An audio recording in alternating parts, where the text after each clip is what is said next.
सबभन्दा पहिला त हामीले के बुझ्नुपर्छ भने राज्यका विभिन्न अङ्गहरूमध्ये एकदम सशक्त रूपमा ज्ञान बाँड्ने अङ्ग भनेको चाहिँ शिक्षा हो। तर हामी के भन्छौँ भने राजनीतिले हाम्रा जम्मा 3टा ठुला अङ्ग छन्। एउटा चाहिँ पहिलो नम्बरमा कार्यकारी, दोस्रो चाहिँ हुने व्यवस्थापिका, त्यसपछि चाहिँ न्यायपालिका, अनि चौथो चाहिँ अब पत्रकारिता पनि हो भन्छन्। तर म यी 4सँगै जोडेर पाँचौँ के भन्छ भने यो शिक्षा पनि एउटा यस्तो बैंक, यस्तो अङ्ग हो। शिक्षाको सुधार, शिक्षाको विकास, शिक्षाको विनिर्माण भन्छु म, त्यो नगरिकन वास्तवमा देश समृद्ध, देश सही गतिमा जाँदैन। त्यसैले हिजो हामीले शिक्षालाई बिगार्यौँ कसरी भन्दा हिजोको शिक्षामा चाहिँ कस्तो रह्यो भने गुरुकुल, अनि त्यसपछि गएर चरित्र निर्माण गर्ने, नैतिक धरातल बलियो पार्ने भनेर रोजगारीसँग जोडिनौँ, कण्ठ पार्ने, पाठ बुझाउने। तर ज्ञान त बढ्यो, चरित्रवान भए, साधु सन्त महात्मा जस्ता बुद्धिजीवीहरू जन्मिए, तर त्यसले बजार र जागिर चाहिँ प्राप्त भएन। रोजगारी नपाएपछि मान्छे भौँतारियो। अनि अब अहिले फेरि के भयो भने अब शिक्षालाई रोजगारीमा जोड्नुपर्छ, शिक्षा रोजगार नभए हुँदैन भनेर जब व्याख्या भयो, त्यसपछि चाहिँ अब शिक्षाले फेरि यो रोजगारीको खोजी गर्दा त्यो नैतिकता, त्यो चरित्र, त्यो आदर्श फेरि अहिले छुट्दै गएको छ। अब यी दुइटैलाई तालमेल गरेर अहिलेको वर्तमान सरकारले राजनीतिभन्दा टाढा राखेर, शिक्षाभन्दा राजनीतिलाई धेरै पर लगेर एकदम प्राज्ञिक उन्नयन, बौद्धिक विकास, बौद्धिक बहस र विश्वको बलिदो परिस्थिति अनुसारको शिक्षा ल्याउन सक्यो भने मात्र हामी शिक्षामा अगाडि जान्छौँ र समाज बन्छ। अब सबभन्दा पहिला त के हुन्छ भने एउटा तटस्थता भन्छ, एकदम निष्पक्ष नीति चाहिँ, कुनै यो पक्ष र पक्ष नै निष्पक्ष भन्छौँ हामी। निष्पक्ष नीतिबाट हामीले काम गर्नुपर्छ। त्यो काम भनेको के भने दूर दराजमा जसले शिक्षाको घामै ताप्न पाएन, शिक्षामा स्कुल विद्यालय पनि थिएन, त्यो अनपढ समाज जहाँ शिक्षाले केही पनि काम गरेन, त्यस्ता दुर्गम जिल्लादेखि लिएर सुगम सहर बजारका सबैतिर पहुँच विस्तार गरेर स्कुलबाट, जस्तै भनौँ न, समस्या कहाँ छ भने नानीहरूलाई, त्यो दूर दराजका बच्चाहरूलाई शिक्षा लिन कति गाह्रो छ भने स्कुल टाढा छ, एउटा त हिँडेर जानुपर्छ। दोस्रो, घरमा एउटा बाख्रो, एउटा खसी अथवा एउटा सामान्य गाई पाले हुन्छ, त्यसलाई घाँस काट, चराउन्जाउ, साथ देऊ भन्ने मनोविज्ञानले गर्दा हामीले कर गरेर भर्ना गरे पनि तिनीहरू स्कुलमा आउन सक्ने अवस्था हुँदैन। ती फेरि शिक्षाको घामबाट चाहिँ वञ्चित हुन्छन्। त्यसैले हामीले त्यो दूरदृष्टिकोण लगाएर ती गाउँ विभिन्न विकट ठाउँहरूमा पनि भएका नानीहरूलाई चाहिँ हामीले स्कुलमा ल्याउने वातावरण, बरु उनीहरूलाई उल्टै रोजगारी बाबुआमालाई दिएर त्यो क्षेत्रको तिनीहरूलाई चाहिँ इन्कम जेनेरेट गराइदिएपछि त नानीलाई पढ्न जान पठाउँछन्। त्यो पढाएर हामीले सबैतिर समान रूपमा यो घरमा, यो ठाउँमा यो नानी खाली छ भन्ने नदेखाएर हामीले शिक्षामा चाहिँ अहिले भर्नाको विस्तार गर्नुपर्छ। अब पहिला पनि आयो, ल म एउटा बच्चा पढाइन्छु, म एउटा बच्चा पढाइन्छु, मेरो जिम्मा अभिभावक बनिन्छु भनेर यो विगतका सरकारले पनि नारा लगाएर गरे। तर ती कति प्रभावकारी भयो? सरकारबाट ढल्यो, त्यो व्यक्तिले पढ्न पनि पाएन। सरकार हुँदा भने, सरकारमा बसेर अभिभावक बने, सरकार खुर्किएपछि हिजो सरकार हुँदा भनेको थियो, अब कहाँ त्यो बच्चा के छ, खोइ नीति नै भएन। त्यस कारण हामीले अहिलेको सरकारको चुनौती के हो भने कुन घरमा कस्तो छ त्यसको तथ्याङ्क, मापदण्ड केलाएर त्यसबाट अभिभावकहरूलाई सचेत गराएर विद्यार्थी भर्नालाई एकदम द्रुत गतिमा सबैतिरबाट सिँगै देशका चेतनशील नागरिकलाई परिचालन गरेर ल्याउनुपर्छ भर्नामा। अहिले हाम्रो शिक्षा रोगीको घर जस्तो छ। पहिला स्यालको सभागृह भयो, खाली भयो, पहाडहरू भन्थे। अहिले रोगीको घर भने कस्तो भने शिक्षामा के भइदियो, तालमेल मिलेन। तालमेल भने कस्तो भन्नुहुन्छ भने सबभन्दा पहिलो शिक्षामा पहिला पाठ्यक्रम चाहियो। यो बच्चाले यो लेभलमा यस्तो ज्ञान आर्जन गर्नुपर्छ भनेर सिकाउनु पर्यो। हामी त बच्चा भर्ना गर्ने बित्तिकै बच्चाको शरीर स्वस्थ हुनलाई 7 वर्ष लाग्छ, त्यो हात राम्रो अक्षर लेख्नलाई। तर हामी अक्षर लेख्ने हात चाहिँ 7 वर्ष लाग्नुपर्ने हातलाई हामी भर्ना गरेको 3 दिनपछि नै सफा राम्रो अक्षर नानीले लेखिदियोस् भन्छौँ। त्यो मनोविज्ञान हामी हेर्दैनौँ। त्यसैले हामी दबाबमा हामी नानीहरूलाई पठन पाठन गराउँछौँ। त्यसैले पहिला पाठ्यक्रम ख्याल गर्नु पऱ्यो। अनि त्यो पाठ्यक्रम जसले बुद्धि लगाएर निर्माण गर्छ त्यसले त्यही रूपमा पढाइदिने शिक्षक चाहियो। सबभन्दा ठुलो गृह गर्ने भने त विद्यालयको कक्षा कोठा हो। त्यो स्कुल कलेजको कक्षा कोठामा पढाउने शिक्षकले त्यो पाठ्यक्रमको मकसद उद्देश्य अनुसार चाहिँ पढाइदिनु पऱ्यो। अनि त्यो पढाइदिएपछि जहाँ जब विद्यार्थी दिन्छ त्यसपछि त्यो जाँच दिने मान्छे, त्यो कपी जाँच्नेले पाठ्यक्रमको उद्देश्य र पढाएको उद्देश्य अनुसारको परिणाम अथवा प्रश्नले सोधेको एन्सर छ कि छैन त्यो खोज्नु पऱ्यो। त्यसपछि त्यो तिनटैको तालमेल अनि पाठ्यक्रम जसले किताब लेखेको छ, किताब एउटाले लेख्ने, पाठ्यक्रम अर्कोले बनाउने, कक्षा कोठामा अर्कोले पढाउने, नतिजा रिजल्ट अनि कापी अर्काले जाँच्ने भएपछि त्यो तालमेलको मेल नभएर वास्तवमा नतिजा एकदम बिग्रेको 51%, 52%, 60%, 50%, 13% रिजल्ट हुनुको कारण चाहिँ त्यो तालमेल पनि भएन। अनि अहिले चाहिँ तपाईँ एआईको जमाना छ, गुगलले संसार भेटिन्छ, अब थिच्ने बित्तिकै सबै कुरा पाइन्छ भनेपछि त त्यत्तिकै फास्ट शिक्षक पनि यस्तो दौडाउनु पऱ्यो कि नयाँ नयाँ ज्ञान लिएर ती अहिले नयाँ नयाँ धेरै प्रविधिबाट सिकेकाहरूलाई त्यसलाई म के भन्छु नवप्रवर्धन केन्द्रको रूपमा आफ्नो दिमाग राखेर नयाँ नयाँ कुरा खोजी अनुसन्धान गरेर त्यो व्यवहारमुखी पनि होस्, ज्ञानमुखी पनि होस् र रोजगारीमुखी पनि होस्। शिक्षा के आवश्यकता छ, बानेश्वरको पेरिफेरीमा आवश्यकता के हो, इलामको पेरिफेरीमा आवश्यकता के हो, रोल्पामा के आवश्यकता छ, त्यो पहिचान गरेर त्यसमा एउटा कोड गरेर यो क्षेत्रमा हामीले जनशक्ति उत्पादन यस्तो गरेर उनीहरूलाई रोजगार दिन सकिन्छ भन्ने भाव राख्यौँ भने अनि मात्रै सुधार हुन्छ। त्यसले शिक्षा सर्वाङ्गीण विकासको मूल आधार हो। त्यो सर्वाङ्गीण मानव विकासको मूल आधार भएको हुनाले त्यो आधार निर्माण गर्ने धरातलको रूपमा शिक्षा हुनुपर्छ। त्यसैले सुधार गर्नेले पाठ्यक्रम, स्थान, परिवेश, प्राध्यापन गर्ने टिचर र त्यसपछि परीक्षण गर्ने र पुस्तक निर्माण गर्नेहरूको एकै ठाउँमा बहस चलाएर उनीहरूको योग्यताअनुसार त्यो विद्यार्थी र अभिभावकलाई पनि जुटाएर अभिभावकलाई पनि सँगै लिएर गयो भने शिक्षामा सुधार आउँछ। त्यो सामान्य चान्चुनमा मैले अहिले बोलेको भाषणमा त्यो सुध्दैदैन। त्यो चेतना यसरी दिनु पऱ्यो कि वास्तवमा यो बच्चा यो 8 क्लास पढेपछि यो हुन्छ, 10 पास गरेपछि उसले 12 पढ्दा उसले यो जागिर पाउँछ, डिप्लोमा पढ्दा ऊ यस्तो हुन्छ भन्ने हामी किटान साथ उसलाई नतिजा त्यसलाई मान्छे परिणाममुखी नतिजा दिन सक्ने क्षमताको शिक्षा सुधार हुनुपर्छ। हामीलाई यो के थाहा छ भने वैशाखमा हाम्रो सेसन सुरु हुन्छ भनेपछि त हामीलाई अर्को वर्ष दोस्रो वर्षमाको पनि जुनसुकै साल पनि वैशाखमा सेसन सुरु हुन्छ भने थाहा पाउने बित्तिकै त हामीले पाठ्यक्रम हाम्रो दुर्गम छ, विकट छ, पानी पर्छ, पुग्दैन भन्ने त आजै थाहा हुन्छ नि। त त्यो थाहा भएको मान्छेले अहिलेदेखि नै म्यानेज गर्यो भने त तपाईँको हामीले अस्ति निर्वाचनमा हेर्नु त यति करोड मतपत्र आज छाप्ने भनेर 10 दिन 12 दिनको डेटमा उनीहरूले घन्टा राखेर गरे छापेर त देशैभरिको चुनाव भयो भने तपाईँ चाहिँ पाठ्यक्रम हामीले दिनुपर्छ, पुस्तक हामीले दिनुपर्छ, त्यो पुर्याउनुपर्छ भन्ने थाहा भएपछि त त्यहाँको कर्मचारी, त्यो संयन्त्र, त्यो सरकार त्यसमा लागेर गर्नु पऱ्यो नि। उसलाई त पर्याप्त समय छ, वैशाखमा गर्ने भन्छ 5 वर्षपछिको वैशाख पनि त्यही दिन भयो। त्यसले मैले के भने त्यसलाई के गर्नु पऱ्यो भने दूरी भौगोलिक मापदण्ड हेरेर बेलैमा पाठ्य पुस्तकहरू छापेर बेलैमा परिमार्जन र संशोधन गर्नुपर्ने कुरालाई गराएर के भने यहाँ राजनीति उथलपुथल हुने अनि नेता नाताहरू फरक फरक ठाउँमा जाने अनि त्यसपछि काम गर्ने चाहिँ कर्मचारीमा पनि त्यो जागरुकता नआउने अनि त्यसले गर्दा समयमा चाहिँ हेल्थ चेक नै भन्छु म त त्यो हेल्थ चेकले पुगेन। तर यदि सचेत भएर यो मेरो जिम्मेवारी हो भन्छ भने पुग्छ। त्यो पुर्याउनको लागि बेलैमा समयको मापदण्ड निर्धारण गरेर टाइम अनुसार चाहिँ त्यो काम गर्नुपर्छ भन्ने मेरो दृष्टिकोण छ। त्यसले पुरा हुन्छ। राजनीति चाहिँ मुक्त हुनुपर्छ, त्यो सर्वमान्य कुरा हो। त्यो किनभने शिक्षा शिक्षाकै रूपमा विकास हुनुपर्छ। त्यहाँ राजनीति विस्तार भएर त्यो राजनीति मिसिएर शिक्षा चाहिँ आउनु हुँदैन। त्यसैले शिक्षामा राजनीति चाहिँ बाहिर राख्नै पर्छ, शिक्षालाई राजनीति बाहिर राख्नै पर्छ। तर अब यहाँले भन्नुभयो भने शिक्षाभित्रका आधिकारिक अङ्गहरू छन् अहिले नेपालमा। विश्वविद्यालय भनौँ न, त्यहाँ विद्यार्थी युनियनहरू छन्, अब शिक्षकहरूका आफ्ना सङ्गठनहरू छन्।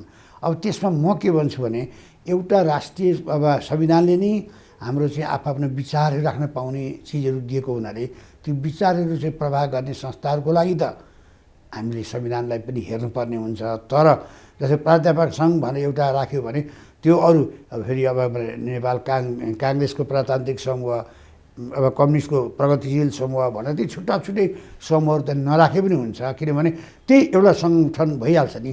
त्यस्ता केन्द्रीय प्राध्यापक सङ्घहरू जस्ता अब शिक्षक सङ्घहरू जस्ता चाहिँ राखेर अन्य एकाइका राख्दाखेरि चाहिँ धेरै राजनीति भयो।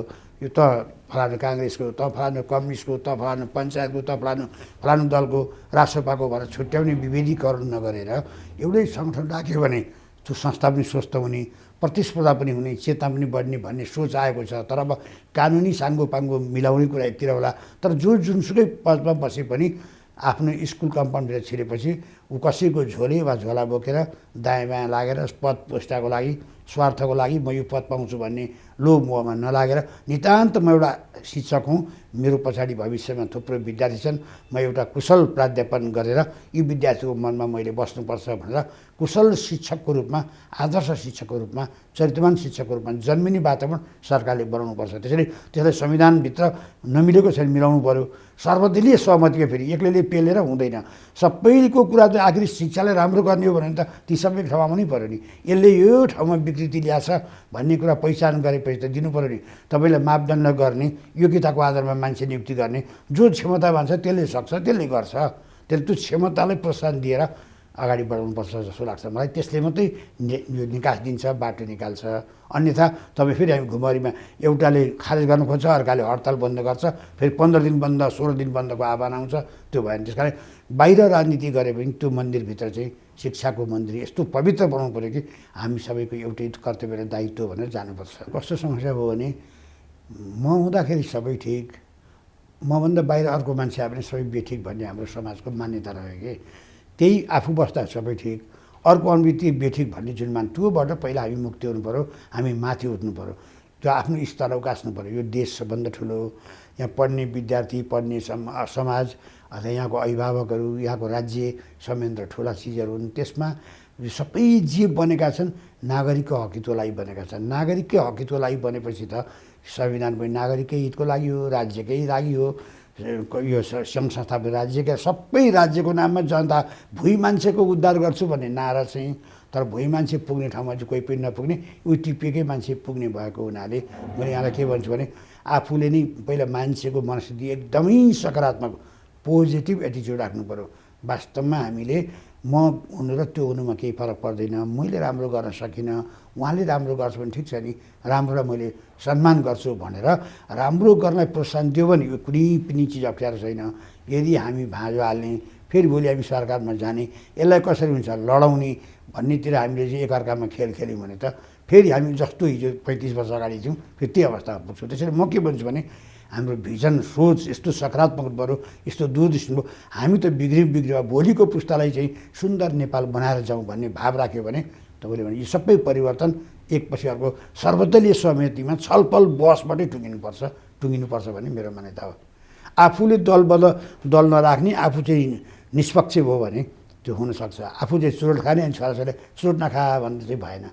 त्यो चिज ख्याल गर्नु पऱ्यो भन्ने मेरो भनाइ हो। स्कुलले त मान्छेहरू के भन्छन् विद्वानहरू भने स्वास्थ्य शिक्षा चाहिँ खानेपानी यी चिज त निःशुल्क हुनुपर्छ। प्रकृतिले हावामा पैसा लिई भनेको छैन। हामी हावा खान पाइनौँ भने सबैलाई चाँडो मर्छौँ, तर हावा त हामी पिइरहेका छौँ, खाइरहेका छौँ नि, लिइरहेको छौँ नि। त्यस्तै श्वास लिए जस्तै मानव जीवनका महत्त्वपूर्ण अङ्गमा शिक्षा स्वास्थ्य एकदमै महत्त्वपूर्ण अङ्ग हुने। त्यसैले तपाईँले शिक्षा स्वास्थ्य संसारमा कैयौँ देशमा फ्री पनि छन्। अब हाम्रो देशको कन्टेक्स्टमा कुरा गर्नु छ भने स्कुल शिक्षा, विद्यालय शिक्षा फ्री गर्नैपर्छ। यो सरकारले त्यसलाई एकदम चढा रूपमा भएर अन्यथा खर्च किनभने फ्री एजुकेसन चाहिँ स्कुल शिक्षा हुनु पऱ्यो। अब कलेजतिर चाहिँ अब कोही पाइलट बन्ने होला, कोही डक्टर बन्ने होला, कोही इन्जिनियर बन्ने होला, ऊ एउटा प्राविधिक ज्ञान हुनाले त्यसलाई लाग्ने ठुलो कस्ट हुन्छ। त्यसमा निश्चित तपाईँको अहिले छात्रवृत्ति दिने, अब कोठाहरू निर्माण गर्ने, अनि कम आय आर्जन गर्ने प्रतिभावान मान्छेहरूलाई प्रोत्साहन दिने, तर त्यसलाई पूर्ण निःशुल्क गरेर अहिले राज्यले चलाउन सक्ने हाम्रो आर्थिक भार छैन। मान्छेको अरबौँ र करोडौँ लगानी भएका छन्। त्यसकाले व्यक्तिले पनि लगानी धेरै गरेको छ, संस्थाहरूले पनि लगानी गरेर प्राइभेट कम्पनीहरू सरह काम गरेर पाएका छन्। 47 सालपछिको आन्दोलनले पब्लिक कम्पनीहरूमा चाहिँ विद्यालय कलेजहरूलाई पठाइदिएको छ, स्कुललाई पठाएको हुनाले अहिले त्यस्तातिर हामी उन्मुख हुनुभन्दा पहिला आफ्नो भइरहेका संरचनालाई बलियो पारेर क्वालिटीको शिक्षा दिएर बिस्तारै अनि हामी 10 वर्षमा यहाँ पुग्छौँ, 20 वर्षमा यहाँ पुग्छौँ भनेर यदि बाटो खन्यौँ भने सम्भव छ। तर आजको भोलि नै फड्का मारेर म जम्मै निःशुल्क गर्छु भन्ने चाहिँ नारा हुन्छ, यथार्थमा त्यो आउन सक्दैन। सबभन्दा पहिला राजनीतिमा उहाँहरू 2/3 भएर आउनु भएको छ, लगभग थिर हुनु पऱ्यो। उहाँहरूकै बिचमा आफू नै झगडा गरेर आफै मनमुटाव गरेर तँ र म ठुलो भनेर त्यही भएको जनमत पनि फेरि बिगार्नुभयो भने हामीले हिजो पनि त 2/3 सरकार देखेका उनी छेउछेउका गए नि। त्यस कारणले गर्दा त्यो अहमबाट उहाँहरू मुक्ति लिएर हामी जनताका सेवक हौँ। जनताले हामीले यत्रो विश्वास गरेका छ, हामीले मिलेर 5 वर्ष जानुपर्छ। हाम्रा मनमुटाव र झगडाको विषय तँ ठुलो र म ठुलो भन्नु हुँदैन भने पहिलो उहाँहरूले गुरुमन्त्र लिनु पऱ्यो पहिला राजनीतिमा। त्यसपछि उहाँहरूको एउटा भिजन आउनु पऱ्यो, यो भिजनमा हामी यो गर्छौँ भनेर। त्यसमा दुई प्रकारको भिजन हुन्छ। एउटा चाहिँ अल्पकालीन भन्छ, छोटो समयको लागि। अहिले तपाईँ कमाउनुहुन्छ, बेलुका भरे भात खानुहुन्छ। कमाइ ल्यायो भुटी खायो भन्ने समाज छ हाम्रो। दिनभरि काम गर्छ, बेलुका खान्छ। त्यस्ता मान्छेलाई प्रोत्साहन दिने गरी एउटा अल्पकालीन, अर्को चाहिँ दूरदृष्टि लङ टाइम दीर्घकालीन 10 वर्ष 15 वर्ष 20 वर्षपछिको रिजल्ट निकाल्ने गरी। त्यस कारणले अहिले दुई किसिमबाट सरकार जानुपर्छ। एउटा अल्पकालीन तत्कालिक राहत, जस्तै हाम्रो यो भिड हुने, विभिन्न किसिमका मान्छेले दुःख पाउने, हन्डर पाउने, तपाईँको चाहिँ अस्पतालमा तपाईँको लाइनका लाइन मान्छे बस्नुपर्छ, उपचार नपाउने, यी चिजहरूलाई छोटो रूपमा पहिला समाधान गर्नु पऱ्यो। उपभोक्ता जसले उँभो गर्न आइरहेछ त्यसलाई सुविधा दिनु पऱ्यो। अनि दोस्रो तपाईँको दीर्घकालीन भनेको चाहिँ कस्तो भने भोलि यसरी जान्छ हामी भनेर भन्यो भने यो सरकारले काम गर्ने अवसर पर्याप्त पाएको स्थिति छ अहिले। किनभने मान्छे विकृति छ, निराशबाट आएको छ।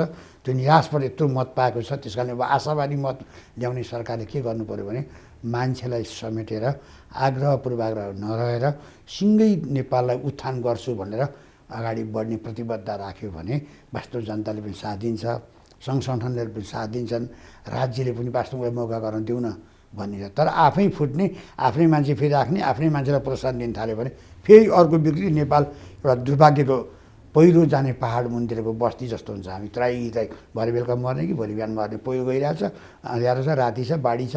यो वातावरण नबनोस् भन्ने म शुभकामना पनि दिन्छु नयाँ सरकारलाई। अनि अहिले निर्णय गर्ने भरे फर्काउने होइन।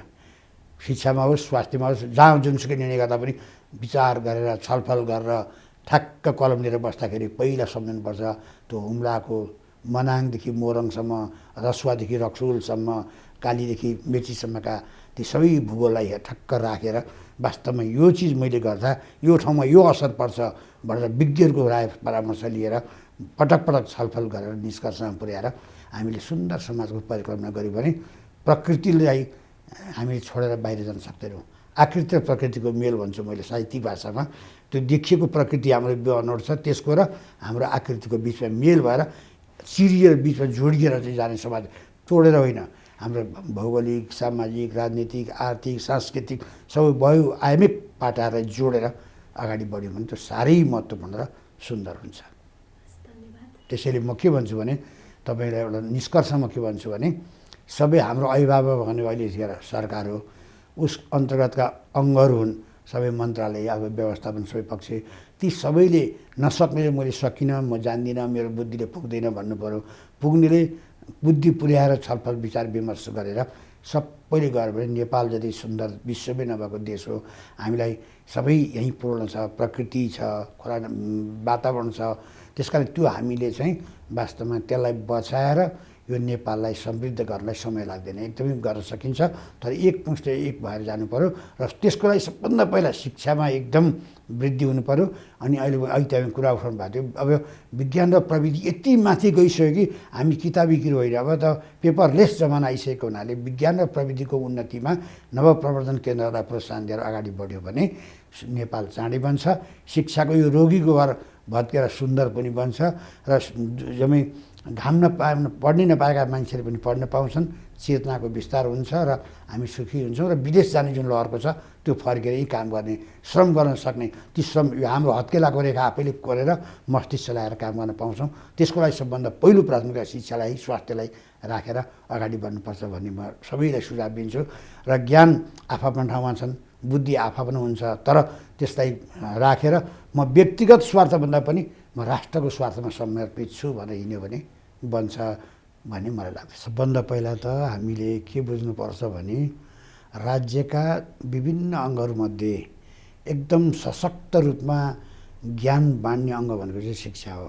तर हामी के भन्छौँ भने राजनीतिले हाम्रा जम्मा 3टा ठुला अङ्ग छन्। एउटा चाहिँ पहिलो नम्बरमा कार्यकारी, दोस्रो चाहिँ हुने व्यवस्थापिका, त्यसपछि चाहिँ न्यायपालिका, अनि चौथो चाहिँ अब पत्रकारिता पनि हो भन्छन्। तर म यी 4सँगै जोडेर 5औँ के भन्छ भने यो शिक्षा पनि एउटा यस्तो ब्याङ्क, यस्तो अङ्ग हो।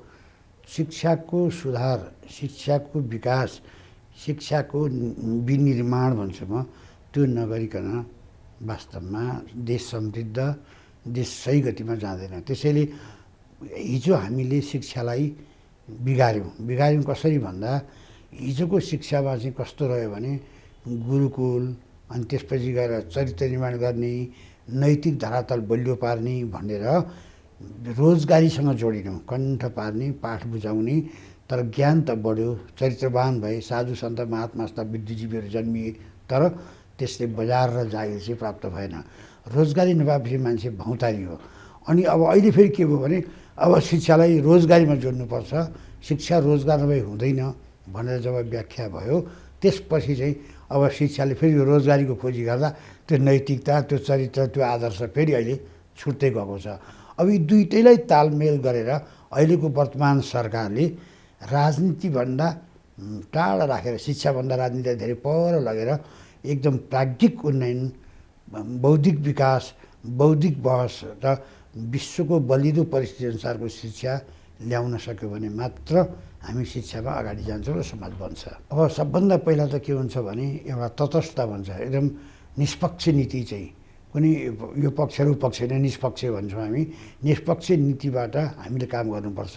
त्यो काम भनेको के भने दूर दराजमा जसले शिक्षाको घामै ताप्न पाएन, शिक्षामा स्कुल विद्यालय पनि थिएनन्, त्यो अनपढ समाज जहाँ शिक्षाले केही पनि काम गरेन, त्यस्ता दुर्गम जिल्लादेखि लिएर सुगम सहर बजारका सबैतिर पहुँच विस्तार गरेर स्कुलबाट, जस्तै भनौँ न, समस्या कहाँ छ भने नानीहरूलाई, त्यो दूर दराजका बच्चाहरूलाई शिक्षा लिन कति गाह्रो छ भने स्कुल टाढा छ, एउटा त हिँडेर जानुपर्छ। दोस्रो, घरमा एउटा बाख्रो, एउटा खसी अथवा एउटा सामान्य गाई पाले हुन्छ, त्यसलाई घाँस काट, चराउन्जाउ, साथ देऊ भन्ने मनोविज्ञानले गर्दा हामीले कर गरेर भर्ना गरे पनि तिनीहरू स्कुलमा आउन सक्ने अवस्था हुँदैन। ती फेरि शिक्षाको घामबाट चाहिँ वञ्चित हुन्छन्। त्यसरी हामीले त्यो दूरदृष्टिकोण लगाएर ती गाउँ गाउँ विभिन्न विकट ठाउँहरूमा पनि भएका नानीहरूलाई चाहिँ हामीले स्कुलमा ल्याउने वातावरण, बरु उनीहरूलाई उल्टै रोजगारी बाबुआमालाई दिएर त्यो क्षेत्रको तिनीहरूलाई चाहिँ इन्कम जेनेरेट गराइदिएपछि त नानीलाई पढ्न जान पठाउँछन्। त्यो पढाएर हामीले सबैतिर समान रूपमा यो घरमा यो ठाउँमा यो नानी खाली छ भन्ने नदेखाएर हामीले शिक्षामा चाहिँ अहिले भर्नाको विस्तार गर्नुपर्छ। अब पहिला पनि आयो, ल म एउटा बच्चा पढाइन्छु, म एउटा बच्चा पढाइन्छु, मेरो जिम्मा अभिभावक बनिन्छु भनेर यो विगतका सरकारले पनि नारा लगाएर गरे। तर ती कति प्रभावकारी भए? सरकारबाट ढल्यो, त्यो व्यक्तिले पढ्न पनि पाएन। सरकार हुँदा भने, सरकारमा बसेर अभिभावक बने, सरकार फुस्किएपछि हिजो सरकार हुँदा भनेको थियो, अब कहाँ त्यो बच्चा के छ, खोइ नीति नै भएन। त्यस कारण हामीले अहिलेको सरकारको चुनौती के हो भने कुन घरमा कस्तो छ त्यसको तथ्याङ्क मापदण्ड केलाएर त्यसबाट अभिभावकहरूलाई सचेत गराएर विद्यार्थी भर्नालाई एकदम द्रुत गतिमा सबैतिरबाट सिँगै देशका चेतनशील नागरिकलाई परिचालन गरेर ल्याउनुपर्छ भर्नामा। अहिले हाम्रो शिक्षा रोगीको घर जस्तो छ। पहिला स्यालको सभागृह भयो, खाली भयो पहाडहरू भन्थे, अहिले रोगीको घर भने कस्तो भने शिक्षामा के भयो, तालमेल मिलेन। तालमेल भने कस्तो भन्नुहुन्छ भने सबभन्दा पहिलो शिक्षामा पहिला पाठ्यक्रम चाहियो। यो बच्चाले यो लेभलमा यस्तो ज्ञान आर्जन गर्नुपर्छ भनेर सिकाउनु पर्यो। हामी त बच्चा भर्ना गर्ने बित्तिकै बच्चाको शरीर स्वस्थ हुनलाई 7 वर्ष लाग्छ, त्यो हात राम्रो अक्षर लेख्नलाई। तर हामी अक्षर लेख्ने हात चाहिँ 7 वर्ष लाग्नुपर्ने हातलाई हामी भर्ना गरेको 3 दिनपछि नै सफा राम्रो अक्षर नानीले लेखिदियोस् भन्छौँ। त्यो मनोविज्ञान हामी हेर्दैनौँ। त्यसरी हामी दबाबमा हामी नानीहरूलाई पठन पाठन गराउँछौँ। त्यसरी पहिला पाठ्यक्रम ख्याल गर्नु पऱ्यो। अनि त्यो पाठ्यक्रम जसले बुद्धि लगाएर निर्माण गर्छ त्यसले त्यही रूपमा पढाइदिने शिक्षक चाहियो। सबभन्दा ठुलो गृह गर्ने भने त विद्यालयको कक्षा कोठा हो। त्यो स्कुल कलेजको कक्षा कोठामा पढाउने शिक्षकले त्यो पाठ्यक्रमको मकसद उद्देश्य अनुसार चाहिँ पढाइदिनु पऱ्यो। अनि त्यो पढाइदिएपछि जहाँ जब विद्यार्थीले दिन्छ त्यसपछि त्यो जाँच दिने मान्छे, त्यो कपी जाँच्नेले पाठ्यक्रमको उद्देश्य र पढाएको उद्देश्य अनुसारको परिणाम अथवा प्रश्नले सोधेको एन्सर छ कि छैन त्यो खोज्नु पऱ्यो। त्यसपछि त्यो तिनटैको तालमेल। अनि पाठ्यक्रम जसले किताब लेखेको छ, किताब एउटाले लेख्ने, पाठ्यक्रम अर्कोले बनाउने, कक्षा कोठामा अर्कोले पढाउने, नतिजा रिजल्ट अनि कापी अर्काले जाँच्ने भएपछि त्यो तालमेलको मेल नभएर वास्तवमा नतिजा एकदम बिग्रेको 51%, 52%, 60%, 50%, 13% रिजल्ट हुनुको कारण चाहिँ त्यो तालमेल पनि भएन।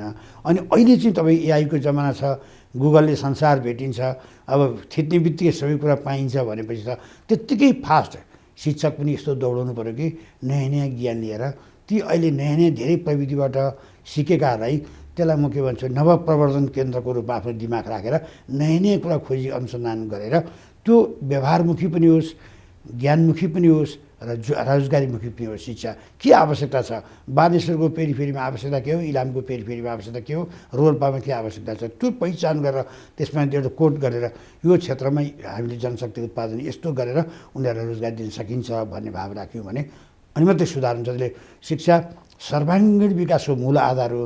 त्यो सर्वाङ्गीण मानव विकासको मूल आधार भएको हुनाले त्यो आधार निर्माण गर्ने धरातलको रूपमा शिक्षा हुनुपर्छ। त्यसैले सुधार गर्नेले पाठ्यक्रम, स्थान, परिवेश, प्राध्यापन गर्ने टिचर र त्यसपछि परीक्षण गर्ने र पुस्तक निर्माण गर्नेहरूको एकै ठाउँमा बहस चलाएर उनीहरूको योग्यताअनुसार त्यो विद्यार्थी र अभिभावकलाई पनि जुटाएर अभिभावकलाई पनि सँगै लिएर गयो भने शिक्षामा सुधार आउँछ। त्यो सामान्य चान्चुनमा मैले अहिले बोलेको भाषणमा त्यो सुध्रिँदैन। त्यो चेतना यसरी दिनु पऱ्यो कि वास्तवमा यो बच्चा यो 8 क्लास पढेपछि यो हुन्छ, 10 पास गरेपछि उसले 12 पढ्दा उसले यो जागिर पाउँछ, डिप्लोमा पढ्दा ऊ यस्तो हुन्छ भन्ने हामी किटानसाथ उसले नतिजा त्यसलाई मान्छे परिणाममुखी नतिजा दिन सक्ने क्षमताको शिक्षा सुधार हुनुपर्छ। हामीलाई यो के थाहा छ भने वैशाखमा हाम्रो सेसन सुरु हुन्छ भनेपछि त हामीलाई अर्को वर्ष दोस्रो वर्षमाको पनि जुनसुकै साल पनि वैशाखमा सेसन सुरु हुन्छ भने थाहा पाउने बित्तिकै त हामीले पाठ्यक्रम हाम्रो दुर्गम छ, विकट छ, पानी पर्छ, पुग्दैन भन्ने त आजै थाहा हुन्छ नि।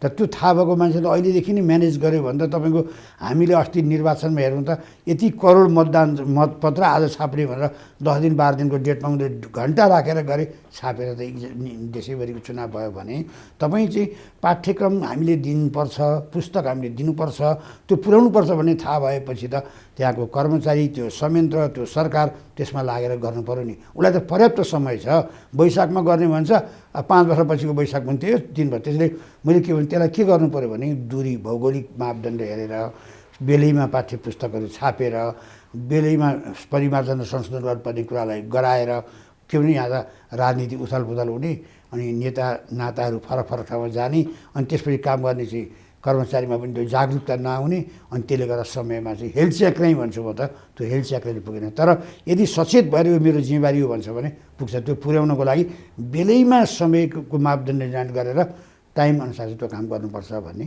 मेरो दृष्टिकोण छ। त्यस्तै कुरा हुन्छ। राजनीति चाहिँ मुक्त हुनुपर्छ, त्यो सर्वमान्य कुरा हो। त्यो किनभने शिक्षाकै रूपमा विकास हुनुपर्छ।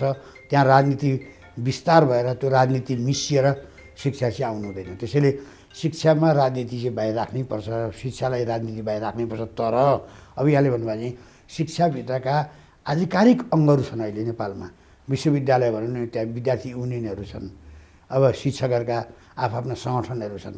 अब त्यसमा म के भन्छु भने एउटा राष्ट्रिय अब संविधानले नै हाम्रो चाहिँ आफ्नो विचारहरू राख्न पाउने चिजहरू दिएको हुनाले त्यो विचारहरू चाहिँ प्रवाह गर्ने संस्थाहरूको लागि त हामीले संविधानलाई पनि हेर्नुपर्ने हुन्छ। तर जस्तै प्राध्यापक सङ्घ भनेर एउटा राख्यो भने त्यो अरू अब फेरि अब नेपाल काङ्ग्रेसको प्रजातान्त्रिक समूह, अब कम्युनिस्टको प्रगतिशील समूह भनेर त्यही छुट्टा छुट्टै समूहहरू त नराखे पनि हुन्छ। किनभने त्यही एउटा सङ्गठन भइहाल्छ नि। त्यस्ता केन्द्रीय प्राध्यापक सङ्घहरू जस्ता अब शिक्षक सङ्घहरू जस्ता चाहिँ राखेर अन्य एकाइका राख्दाखेरि चाहिँ धेरै राजनीति भयो। यो त फलानु काङ्ग्रेसको, त फलानु कम्युनिस्टको, त फलानु पञ्चायतको, त फलानु दलको, राष्ट्रपाको भनेर छुट्याउने विभेदीकरण नगरेर एउटै सङ्गठन राख्यो भने त्यो संस्था पनि स्वस्थ हुने, प्रतिस्पर्धा पनि हुने, चेतना पनि बढ्ने भन्ने सोच आएको छ। तर अब कानुनी साङ्गोपाङ्गो मिलाउने कुरा एकतिर होला। तर जुनसुकै पदमा बसे पनि आफ्नो स्कुल कम्पाउन्डभित्र छिरेपछि ऊ कसैको झोले वा झोला बोकेर दायाँ बायाँ लागेर पद प्रतिष्ठाको लागि, स्वार्थको लागि म यो पद पाउँछु भन्ने लोभ मोहमा नलागेर नितान्त म एउटा शिक्षक हुँ, मेरो पछाडि भविष्यमा थुप्रो विद्यार्थी छन्, म एउटा कुशल प्राध्यापन गरेर यी विद्यार्थीको मनमा मैले बस्नुपर्छ भनेर कुशल शिक्षकको रूपमा, आदर्श शिक्षकको रूपमा, चरित्रवान शिक्षकको रूपमा जन्मिने वातावरण सरकारले बनाउनुपर्छ। त्यसलाई संविधानभित्र नमिलेको छैन, मिलाउनु पऱ्यो। सर्वदलीय सहमतिको फेरि एक्लैले पेलेर हुँदैन। सबैको कुरा त आखिर शिक्षालाई राम्रो गर्ने हो भने त ती सबै ठाउँमा नै पऱ्यो नि। यसले यो ठाउँमा विकृति ल्याछ भन्ने कुरा पहिचान गरेपछि त दिनु पऱ्यो नि। तपाईँलाई मापदण्ड गर्ने, योग्यताको आधारमा मान्छे नियुक्ति गर्ने, जो क्षमता भन्छ त्यसले सक्छ, त्यसले गर्छ। त्यसले त्यो क्षमतालाई प्रोत्साहन दिएर अगाडि बढाउनुपर्छ जस्तो लाग्छ मलाई। त्यसले मात्रै यो निकास दिन्छ, बाटो निकाल्छ। अन्यथा तपाईँ फेरि हामी घुमरीमा एउटाले खारेज गर्नु खोज्छ, अर्काले हडताल बन्द गर्छ, फेरि 15 दिन बन्द, 16 दिन बन्दको आह्वान आउँछ। त्यो भएन। त्यस कारण बाहिर राजनीति गरे पनि त्यो मन्दिरभित्र चाहिँ शिक्षाको मन्दिर यस्तो पवित्र बनाउनु पऱ्यो कि हामी सबैको एउटै कर्तव्य र दायित्व भनेर जानुपर्छ। म हुँदाखेरि सबै ठिक, मभन्दा बाहिर अर्को मान्छे आयो भने सबै बेठिक भन्ने हाम्रो समाजको मान्यता रह्यो कि त्यही आफू बस्दा सबै ठिक, अर्को अनुभूति बेठिक भन्ने जुन त्योबाट पहिला हामी मुक्ति हुनु पऱ्यो, हामी माथि उठ्नु पऱ्यो, त्यो आफ्नो स्तर उकास्नु पऱ्यो। यो देश सबभन्दा ठुलो, यहाँ पढ्ने विद्यार्थी, पढ्ने समाज अथवा यहाँको अभिभावकहरू, यहाँको राज्य संयन्त्र ठुला चिजहरू हुन्। त्यसमा सबै जे बनेका छन् नागरिकको हकितको लागि बनेका छन्। नागरिककै हकितको लागि बनेपछि त संविधान पनि नागरिककै हितको लागि हो, राज्यकै लागि हो। यो सङ्घ संस्था राज्यका सबै राज्यको नाममा जनता भुइँ मान्छेको उद्धार गर्छु भन्ने नारा चाहिँ, तर भुइँ मान्छे पुग्ने ठाउँमा चाहिँ कोही पनि नपुग्ने, उही टिपिएकै मान्छे पुग्ने भएको हुनाले मैले यहाँलाई के भन्छु भने आफूले नै पहिला मान्छेको मनस्थिति एकदमै सकारात्मक पोजिटिभ एटिच्युड राख्नु पऱ्यो। वास्तवमा हामीले म हुनु र त्यो हुनुमा केही फरक पर्दैन। मैले राम्रो गर्न सकिनँ, उहाँले राम्रो गर्छ भने ठिक छ नि, राम्रोलाई मैले सम्मान गर्छु भनेर राम्रो गर्नलाई प्रोत्साहन दियो भने यो कुनै पनि चिज अप्ठ्यारो छैन। यदि हामी भाँजो हाल्ने, फेरि भोलि हामी सरकारमा जाने, यसलाई कसरी हुन्छ लडाउने भन्नेतिर हामीले चाहिँ एकअर्कामा खेल खेल्यौँ भने त फेरि हामी जस्तो हिजो 35 वर्ष अगाडि थियौँ फेरि त्यही अवस्थामा पुग्छौँ। त्यसैले म के भन्छु भने हाम्रो भिजन, सोच यस्तो सकारात्मक बरु यस्तो दूरदृष्टि भयो, हामी त बिग्रियो भोलिको पुस्तालाई चाहिँ सुन्दर नेपाल बनाएर जाउँ भन्ने भाव राख्यो भने तपाईँले भने यो सबै परिवर्तन एकपछि अर्को सर्वदलीय सहमतिमा छलफल बहसबाटै टुङ्गिनुपर्छ भन्ने मेरो मान्यता हो। आफूले दल नराख्ने, आफू चाहिँ निष्पक्ष भयो भने त्यो हुनसक्छ। आफू चाहिँ चुरोट खाने अनि छोराछोरीले चुरोट नखा भन्ने चाहिँ भएन। त्यो चिज ख्याल गर्नु पऱ्यो भन्ने मेरो भनाइ हो। अब हेर्नुहोस् त्यो चाहिँ यस्तो छ, स्कुलले त मान्छेहरू के भन्छन् विद्वानहरू भने स्वास्थ्य शिक्षा चाहिँ खानेपानी यी चिज त नि शुल्क हुनुपर्छ। प्रकृतिले हावामा पैसा लिई भनेको छैन। हामी हावा खान पाइनौँ भने सबैलाई चाँडो मर्छौँ, तर हावा त हामी पिइरहेका छौँ, खाइरहेका छौँ नि, लिइरहेको छौँ नि। त्यस्तै श्वास लिए जस्तै मानव जीवनका महत्त्वपूर्ण अङ्गमा शिक्षा स्वास्थ्य एकदमै महत्त्वपूर्ण अङ्ग हुने। त्यसैले तपाईँले शिक्षा स्वास्थ्य संसारमा कैयौँ देशमा फ्री पनि छन्। अब हाम्रो देशको कन्टेक्स्टमा कुरा गर्नुहुन्छ भने स्कुल शिक्षा, विद्यालय शिक्षा फ्री गर्नैपर्छ। यो सरकारले त्यसलाई एकदम चढा रूपमा भएर अन्यथा खर्च किनभने फ्री एजुकेसन चाहिँ स्कुल शिक्षा हुनु पऱ्यो। अब कलेजतिर चाहिँ अब कोही पाइलट बन्ने होला, कोही डक्टर बन्ने होला, कोही इन्जिनियर बन्ने होला, ऊ एउटा प्राविधिक ज्ञान हुनाले त्यसलाई लाग्ने ठुलो कस्ट हुन्छ। त्यसमा निश्चित तपाईँको अहिले छात्रवृत्ति दिने, अब कोठाहरू निर्माण गर्ने, अनि कम आय आर्जन गर्ने प्रतिभावान मान्छेहरूलाई प्रोत्साहन दिने, तर त्यसलाई पूर्ण निःशुल्क गरेर अहिले राज्यले चलाउन सक्ने हाम्रो आर्थिक भार छैन।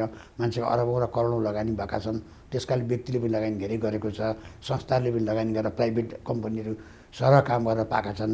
47 सालपछिको आन्दोलनले पब्लिक कम्पनीहरूमा चाहिँ विद्यालय कलेजहरूलाई पठाइदिएको छ, स्कुललाई पठाएको हुनाले अहिले त्यस्तातिर हामी उन्मुख हुनुभन्दा पहिला आफ्नो भइरहेका संरचनालाई बलियो पारेर क्वालिटीको शिक्षा दिएर बिस्तारै अनि हामी 10 वर्षमा यहाँ पुग्छौँ, 20 वर्षमा यहाँ पुग्छौँ भनेर यदि बाटो खन्यौँ भने सम्भव छ। तर आजको भोलि नै फड्का मारेर म जम्मै निःशुल्क गर्छु भन्ने चाहिँ नारा हुन्छ, यथार्थमा त्यो आउन सक्दैन। राजनीतिमा उहाँहरू 2/3 भएर आउनु भएको छ, लगभग थिर हुनु पऱ्यो।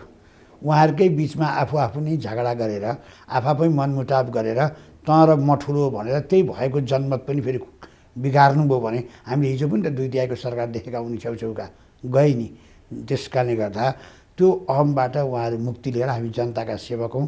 जनताले हामीले यत्रो विश्वास गरेका छ, हामीले मिलेर 5 वर्ष जानुपर्छ।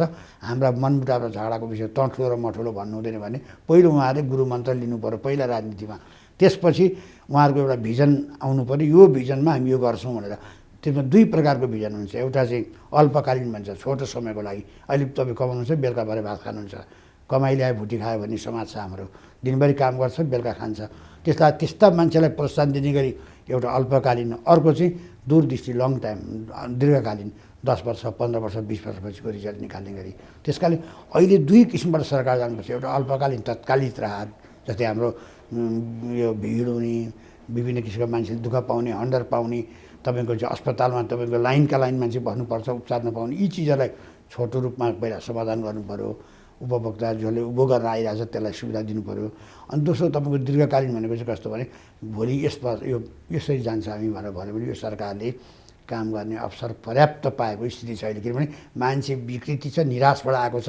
त्यो निराशबाट यत्रो मत पाएको छ। त्यस कारणले अब आशावादी मत ल्याउने सरकारले के गर्नु पऱ्यो भने मान्छेलाई समेटेर आग्रह पूर्वाग्रह नरहेर सिँगै नेपाललाई उत्थान गर्छु भनेर अगाडि बढ्ने प्रतिबद्धता राख्यो भने वास्तव जनताले पनि साथ दिन्छ, सङ्घ सङ्गठनले पनि साथ दिन्छन्, राज्यले पनि वास्तवमा मौका गर्न दिउन भन्ने छ। तर आफै फुट्ने, आफ्नै मान्छे फेरि राख्ने, आफ्नै मान्छेलाई प्रोत्साहन दिन थाल्यो भने फेरि अर्को विकृति नेपाल एउटा दुर्भाग्यको पहिरो जाने पहाड मुनितिरको बस्ती जस्तो हुन्छ। हामी त्राई भरे बेलुका मर्ने कि भोलि बिहान मर्ने, पहिरो गइरहेछ, अँध्यारो छ, राति छ, बाढी छ, यो वातावरण नबनोस् भन्ने म शुभकामना पनि दिन्छु नयाँ सरकारलाई।